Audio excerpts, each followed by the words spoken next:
The Alien Enemies Act of 1798. You know, 1798, that's when they ran the country a little tougher than we run it today. Today, you get a little slap in the wrist when you kill somebody. You kill somebody. Oh.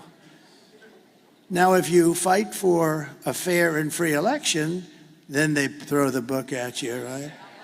Then they throw the book because they don't like it because you're getting too close. And you know, those numbers that are coming in today, nobody's ever seen numbers like this. It's a great tribute. It's a great tribute.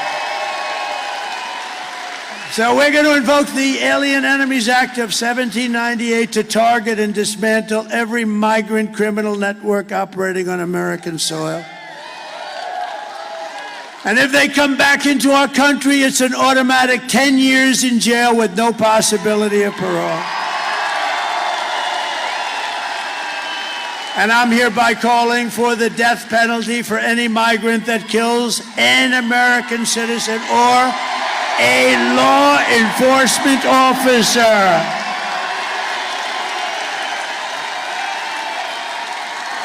You kill our citizens or you kill our law enforcement officers, you know, we have to protect them. They're in a dangerous situation. We're going to fight for our law enforcement officers. Being a policeman used to be one of the most sought-after jobs in the country. Today, it's not. I visited a wonderful young family in Long Island. The door opens to a car and bullets start firing out. He's not allowed to do anything. He can't, you know, just horrible. It's very dangerous. And we're going to have it so they're going to want to be cops again. We want to be policemen. My father always said, don't ever use the word cops. That's not respectful. It's a little different than it is nowadays. Can you imagine? Because my father had respect with our family. He had always great respect for policemen. I'll never forget, I said to my father, Dad, the cops around here do a good job. Don't ever use the word cops. They're policemen. At that time, it was mostly policemen. Now it's policemen and policewomen. It's good. But that's a different, there's a whole different thing. We're going to bring it back to exactly like my father felt about him. He had total respect for them, and they did a great job.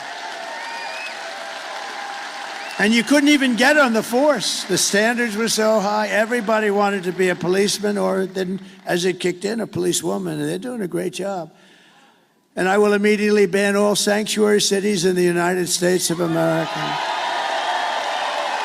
We will secure our borders. And we will also rescue our economy, because our economy is in a mess. And I've seen it for a long time. I'm very good at that stuff. I'm very good at that stuff. I've been talking about it for a long time. Scott Bessent, one of the smartest people on Wall Street, has been talking about it. In fact, he said the only reason the stock market's up is because everyone thinks Trump is going to become president this very year. Maybe the top guy on Wall Street. 4 years of Kamala have delivered nothing but economic hell for American workers. You know that.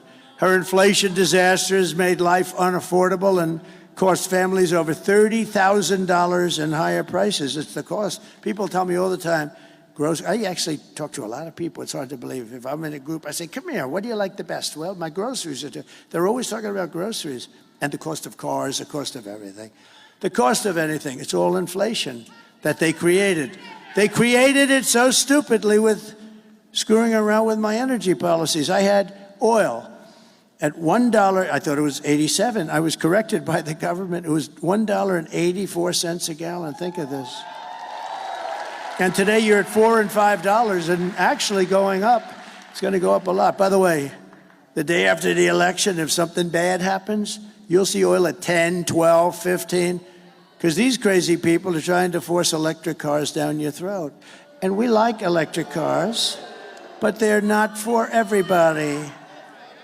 And by the way, Elon Musk is incredible, what he's done. Do you know where he is right now? He's in Pennsylvania fighting for the election. He's campaigning, Elon. That 22-story rocket ship last week, did you see that? It's coming down. I say, oh, no, it's going to crash. Look at the gantry. It's coming too sharp. Stop it, stop it. I didn't know it was him. I figured it was him because he's so far advanced. You know, who else could do this kind of stuff? Anyway, this thing's coming down. It's wrong angle, and then all of a sudden, you know, it really looked like it had the whole deal was going to collapse. The gantry, that's the thing that holds it up. So it's coming down, and then all of a sudden, wow, you know, massive flames of fire and jets and everything comes pouring in from the left and pushes it over, and then it drops gently down, and then those gently down. Put it gently down in the pad, and it was a beautiful thing to see. See, now in the old days, I would have said hugging something else, and I would have thought that was so smart to say, and then the fake news would be writing stories about it for 2 weeks. So we don't give them those opportunities quite as much, but it was more fun, but we don't give them those opportunities. Just days ago, we had but you know, Elon, really, we have to be thankful. He gave for the horrible hurricane that did such a big number on numerous states, but North Carolina got hit badly. I mean, they were really hit, and